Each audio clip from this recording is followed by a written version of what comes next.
नमस्कार, आप सभी का एबी क्लासेस में स्वागत है। आज हम पढ़ेंगे अंतःस्रावी ग्रंथि तंत्र और हार्मोन्स के बारे में। अंतःस्रावी तंत्र क्या होती है? अंतःस्रावी तंत्र नलिका विहीन होती है और इनके द्वारा स्रावित पदार्थ को ही हार्मोन्स कहते हैं। हार्मोन्स क्या है? हार्मोन्स रासायनिक संदेशवाहक होते हैं जो सभी सजीव प्राणियों में विभिन्न प्रक्रियाओं को नियंत्रित एवं समन्वित करते हैं। हार्मोन शब्द बैलिस तथा स्टार्लिंग्स ने दिया था। पहला खोजा गया हार्मोन सिक्रेटिन है। और ग्रंथि क्या है? ग्रंथि एक विशेष प्रकार की उत्तक होती है। मानव शरीर की सबसे बड़ी ग्रंथि यकृत तथा सबसे छोटी ग्रंथि पीयूष ग्रंथि। ग्रंथि तीन प्रकार के होते हैं: बाह्यस्रावी ग्रंथि, अंतःस्रावी ग्रंथि और मिश्रित ग्रंथि। बाह्यस्रावी ग्रंथि जो नलिका युक्त होते हैं, इनके द्वारा बनाए गए रासायनिक पदार्थ को एंजाइम्स कहते हैं। अंतःस्रावी ग्रंथि जो नलिका विहीन होते हैं, इनके द्वारा स्रावित पदार्थों को हार्मोन्स कहते हैं। और मिश्रित ग्रंथि जो बाह्यस्रावी प्लस अंतःस्रावी दोनों का गुण रखते हैं। अब हम पढ़ेंगे अंतःस्रावी ग्रंथि के बारे में।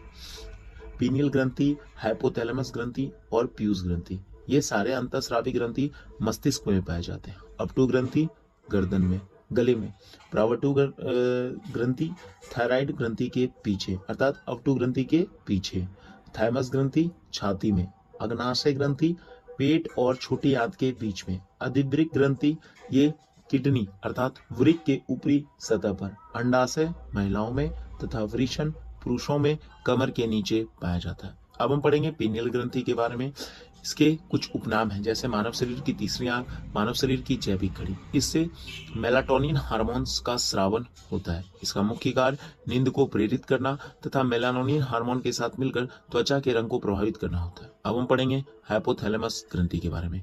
इससे न्यूरो हार्मोन्स तथा संदमक हार्मोन्स का स्रावन होता है। इसके कार्य हैं पीयूष ग्रंथि से स्रावित होने वाले हार्मोन्स का स्रावन।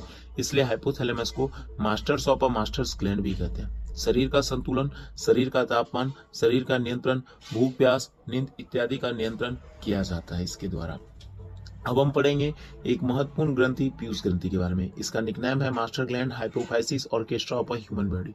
इससे कई सारे हार्मोन्स निकलते हैं, जिसमें है वृद्धि हार्मोन्स या सोमेटोट्रोपिक हार्मोन्स। इसका कार्य होता है शारीरिक वृद्धि का नियंत्रण, अधिक श्रावण से भीमकायता तथा कम श्रावण से बूनापन होता है। अब हम पढ़ेंगे थायराइड प्रेरक हार्मोन्स। इसका कार्य होता है थायराइड ग्रंथि से स्रावित होने वाले हार्मोन्स का नियंत्रण। अब हम पढ़ेंगे एड्रिनोकोर्टिकोट्रोपिक हार्मोन्स। इसका कार्य होता है अधिवृक्क ग्रंथि से स्रावित होने वाले हार्मोन्स का स्रावन। अब हम पढ़ेंगे लैक्टोजेनिक हार्मोन्स, जिसका मुख्य कार्य होता है महिलाओं में दुग्ध उत्पादक हार्मोन्स। अब पढ़ेंगे वैसोप्रेसिन हार्मोन, जिसमें वृक्क नलिकाओं में जल का अवशोषण तथा मूत्र का गाढ़ा बनाना होता है। अब हम पढ़ेंगे ऑक्सीटोसिन, जन्म या प्रेम हार्मोन। इसमें शिशु के जन्म के समय गर्भाशय के मांसपेशियों के संकुचन में सहायक होता है तथा दुग्ध के स्रावन में सहायक होता है। धन्यवाद, जय हिंद। अब हम मिलेंगे अगले पार्ट में।